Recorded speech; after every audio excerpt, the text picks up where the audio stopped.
हाय, good afternoon. सास, बहू और सेंसेक्स, इसके आज के इस एपिसोड में आप सबका स्वागत है।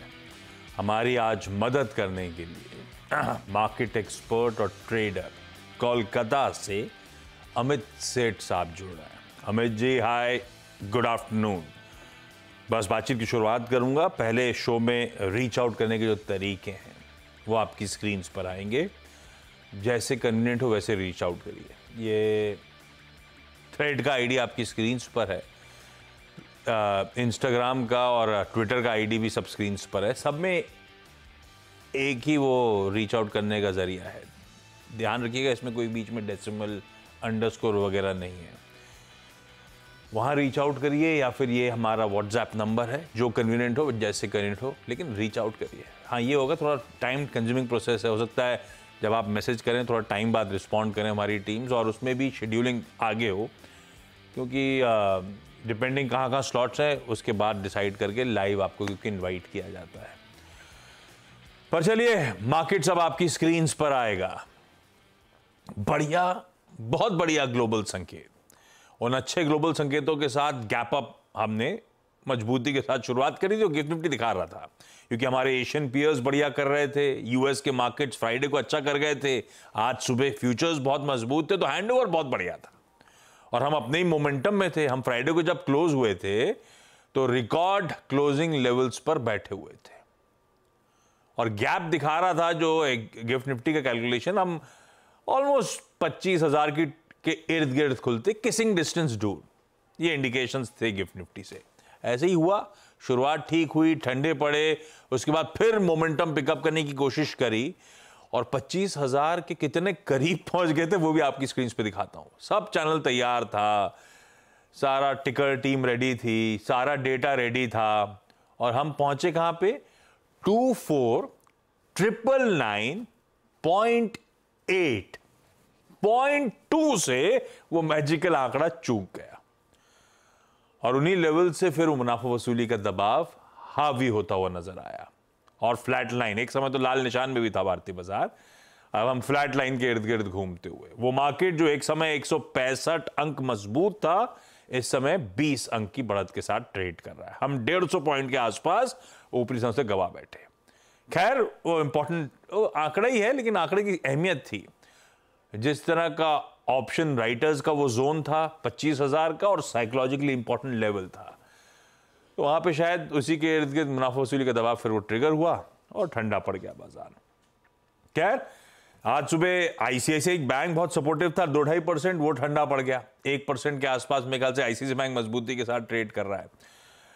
लार्सन एंड टूब्रो बहुत जोश में था। खैर, इनके पॉजिटिव कॉन्ट्रीब्यूशन अभी भी कोई लार्सन एंड टूब्रो, कोई आईसीआईसीआई बैंक, कोई रिलायंस इंडस्ट्रीज पॉजिटिवली कंट्रीब्यूट कर रहे हैं। हैवी वेट्स हैं अपने अपने सेगमेंट्स के, पर हाँ, कोई एचडीएफसी बैंक और भारतीय एयरटेल, कोटक महिंद्रा बैंक, ये अरे आ गए, ये सब थोड़े से ठंडे होकर कामकाज करते हुए।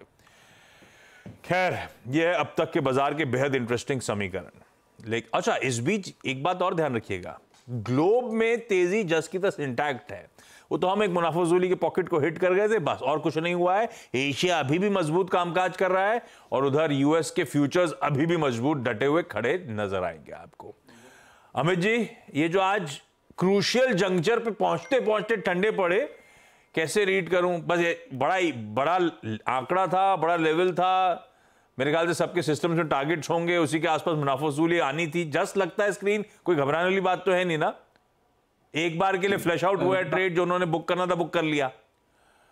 जी, good afternoon Ashish ji, good afternoon all the viewers. Ashish ji, बिल्कुल आपने सही कहा कि 25,000 का जो आंकड़ा एक साइकोलॉजिकल मार्क भी है। कई लोग वहां पे प्रॉफिट बुकिंग जरूर किए होंगे, लेकिन इंपॉर्टेंट चीज आपने बड़े अच्छे से अभी बताई कि इस पुल बैक जो थोड़ा बहुत अभी आया है since morning, bank Nifty is the key. Bank Nifty ने स्पॉट में लगभग 52,340 का भाव दिखाया था एंड नाउ बैंक निफ्टी 51,525 के आसपास कर रहा है। आईसीआईसीआई बैंक में जो सवेरे मजबूती देख रहे थे वो थोड़ा सा उसने गेन्स गिव अप कर दिया, तो ICICI, axis and HDFC bank का लिटरली फ्लैट और बैंक निफ्टी अपने 10 और 20 डेमा के नीचे आ गया है। तो निफ्टी में पर से ऐसे तो कोई प्रॉब्लम नहीं है, लेकिन बैंक निफ्टी एक ड्रैग प्रूफ किया है and that is why markets have come down. Nifty की अगर पर्टिकुलरली हम बात करें तो बिल्कुल सही कहा, एक प्रॉफिट बुकिंग हुई है, थोड़ा सा 10 डेमा से एक्सटेंडेड था तो ये स्वाभाविक था। लेकिन अभी भी texture of the market specially Nifty में is buy and dips. Nifty bank में थोड़ी सी कंफर्मेशन की दरकार है, जब तक हमें क्लोजिंग बेसिस में 10 डेमा के ऊपर क्लोज नहीं आता है। Our preferred index for trading will be Nifty. तो आज सुबह लग रहा था अंडर परफॉर्मिंग पॉकेट थी बैंक निफ्टी, जो चल पड़ी थी, आउट परफॉर्म कर रही थी किसी आईसीआईसीआई किसी इंडसइंड बैंक के साथ शुरुआत में। अभी भी इसका अंडर परफॉर्मेंस, इसको लेकर क्वेश्चन मार्क जस का तस बना हुआ है अमित जी, है ना? बहुत ज्यादा इस पे होप्स राइड ना करें। कई लोग कह रहे थे कि या तो निफ्टी करेक्ट हो या निफ्टी बैंक आउट परफॉर्म करे और कोर्स करेक्ट करे। इसका आउट परफॉर्मेंस अभी क्वेश्चन मार्क है। जी Ashish ji, particularly Nifty bank का 10 डेमा लगभग 51,727 के आसपास आता है। क्लोजिंग बेसिस में जिस दिन 10 डेमा के ऊपर ये क्लोज हो जाएगा तब हम बोल सकते हैं कि हाँ, ये पुल बैक कंप्लीट हो गया और अब maybe it will start to outperform या थोड़ा सा अच्छा परफॉर्म करेगा। लेकिन आज के सत्र में भी हमने देखा कि एक काफी अच्छी इसने लीड ली थी 10 डेमा के ऊपर, लेकिन सारे गेन्स गिव अप कर दिए हैं ट्रेडिंग बिलो 10 एंड 20 डेमा। तो डेली क्लोजिंग बेसिस में मेरा कंफर्मेशन निफ्टी बैंक में तब रहेगा जब ये 10 डे एक्सपोनेंशियल मूविंग एवरेज के ऊपर क्लोज होता है। 10 डेमा के ऊपर का क्लोज, तब थोड़ा सा भरोसा बढ़ेगा इस पॉकेट पे। चलिए सवाल जवाब के सिलसिले की शुरुआत कर रहा हूं। लखनऊ, झांसी और पुणे जाना है, सब रेडी हैं आपको, आपकी स्क्रीन पे नजर आएंगे। शुरुआत कर रहा हूं लखनऊ से नेहा कटियार जी के साथ। नेहा जी हाय, नमस्ते, गुड आफ्टरनून नेहा जी। नेहा जी कब से शेयर बाजार से जुड़े हो? सर 5 मंथ हो गए। 5 साल हो गए। और कैसा चल रहा है 5 साल का सफर? हाँ 5 महीने। 5 महीने। अरे वाह, तो कैसा रहा है 5? कैसे स्टॉक डिसाइड कर रहे हो 5 महीने से? कैसे ट्रेड कर रहे हो, इन्वेस्ट कर रहे हो, मतलब लंबी अवधि के लिए रख रहे हो या खरीदते हो बेचते हो, क्या चलता क्या आजकल? लॉन्ग टर्म के लिए। और कैसे स्टॉक डिसाइड कर रहे हो नेहा मैम? सर अभी तो सीएनबीसी आवाज देख के कर रहे हैं, स्टार्टिंग में कुछ अपने मन से कर लिए थे तो उसमें फंस गए। जो फंस गए उसी पे सवाल है आज। पहला सबसे इंपॉर्टेंट सवाल नेहा मैम कौन सा? पहला मेरा सवाल है इंडिया बुल्स हाउसिंग फाइनेंस के। ओके। मेरे पास 300 शेयर हैं 183 रुपए के प्राइस पे। और ये ट्रेडिंग वाला मामला था? नहीं सर, लॉन्ग टर्म के लिए था, लेकिन हो गया है टाइम तो ये नीचे गिरता जा रहा है, इसका क्या करें? चलिए quickly Amit ji, India bulls housing finance 183 की खरीद, 13-14 रुपए का पर शेयर इस समय घाटा दिख रहा है।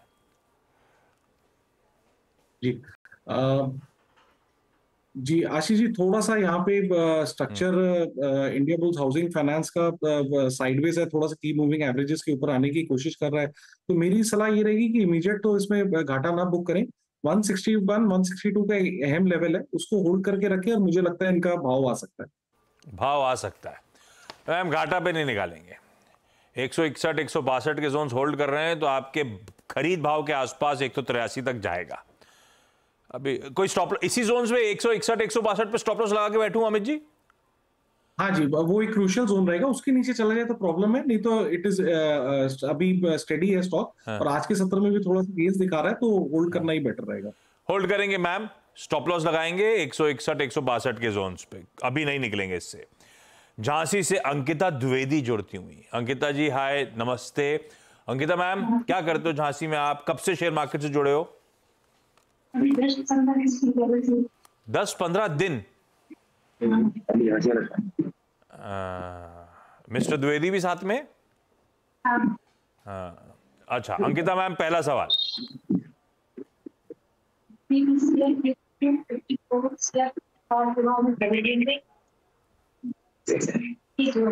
ना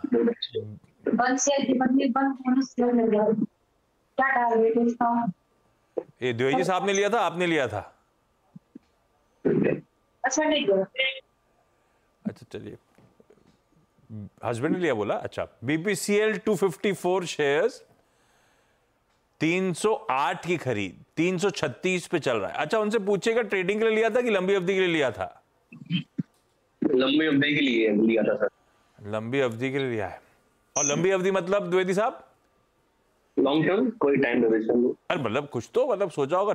2 साल 2.5 साल। अच्छा भाई, लंबी अवधि के लिए कैसा लग रहा है अमित जी 308 की खरीद वाला हमारा बीपीसीएल?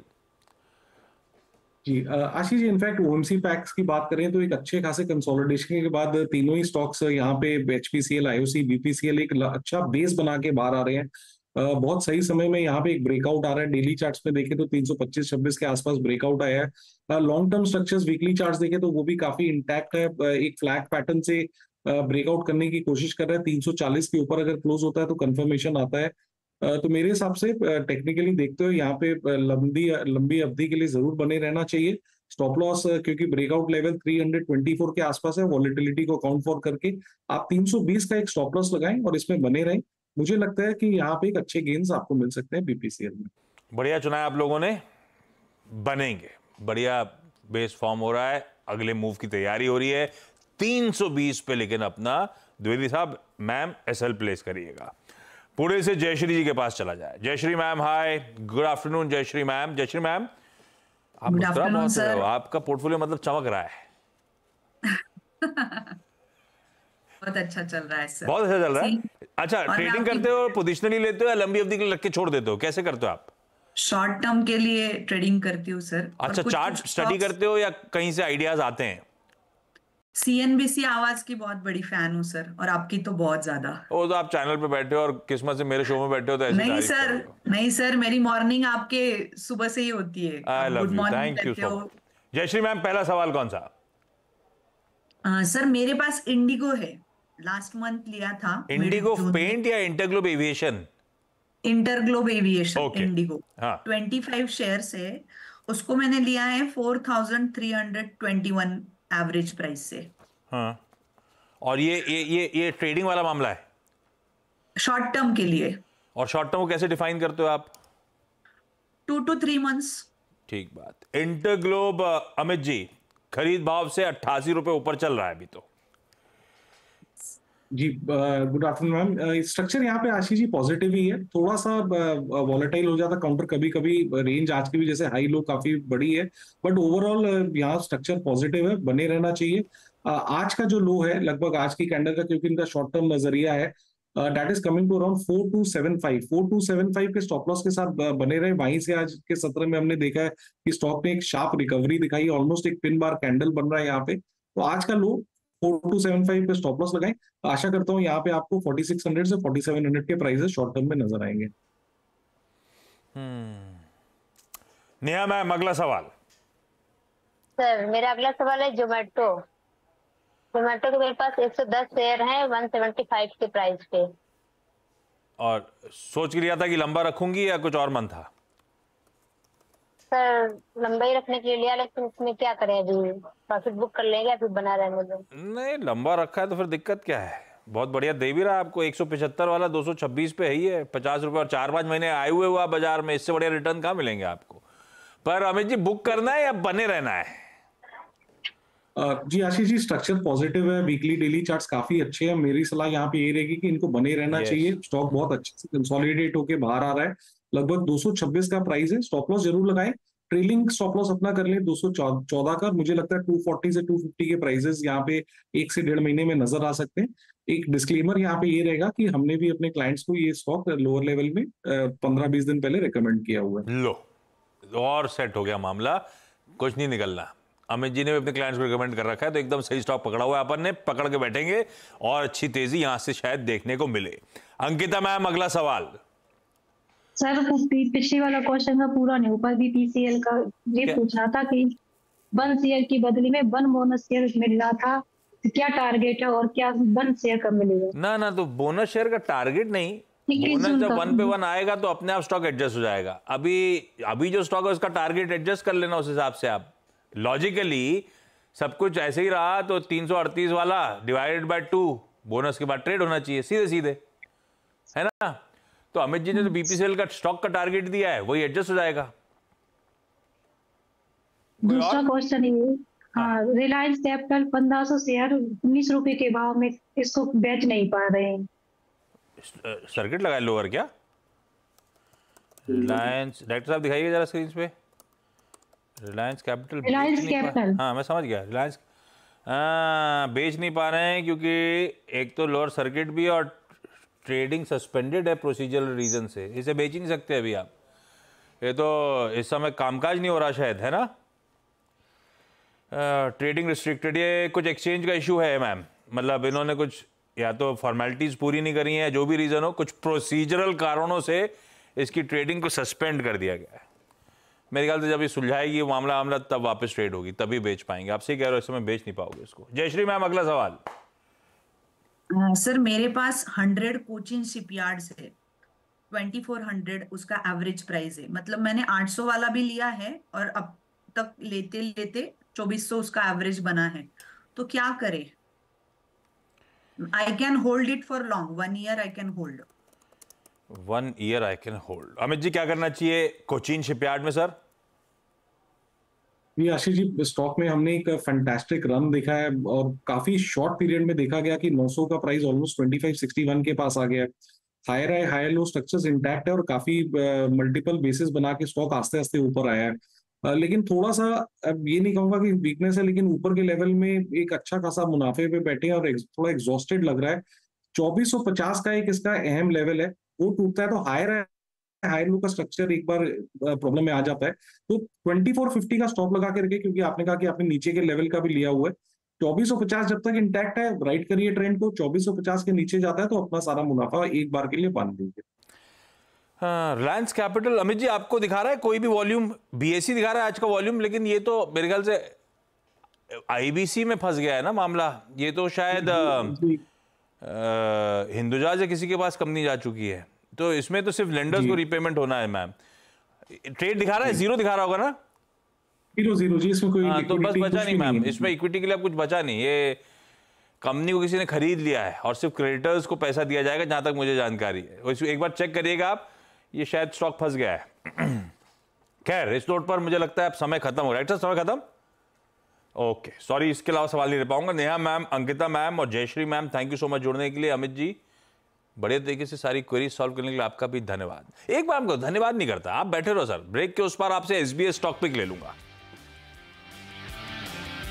के बाद आप सबका स्वागत है और सीधे एसबीएस स्टॉक पिक की तरफ चला जाए। अमित जी, कौन सा स्टॉक रडार पे और क्यों? जी आशीष जी, मेरा एसबीएस स्टॉक रहेगा डीएलएफ। यहाँ पे एक फॉलिंग वेज पैटर्न का ब्रेकआउट देखा है और आज के सत्र में अच्छे खासे वॉल्यूम्स देखे हैं। लगभग 869 के ऊपर ट्रेड कर रहा है, की मूविंग एवरेजेस के ऊपर है। टारगेट रहेगा 900 रुपए का और स्टॉप लॉस रहेगा 850 रुपीज का डीएलएफ। 900 के लक्ष्य के लिए डीएलएफ खरीदा जा सकता है। Amit ji, thank you so much जुड़ने के लिए। और एस स्टार्स बोर्ड सेंसेक्स में आज के लिए इतना ही। नमस्कार।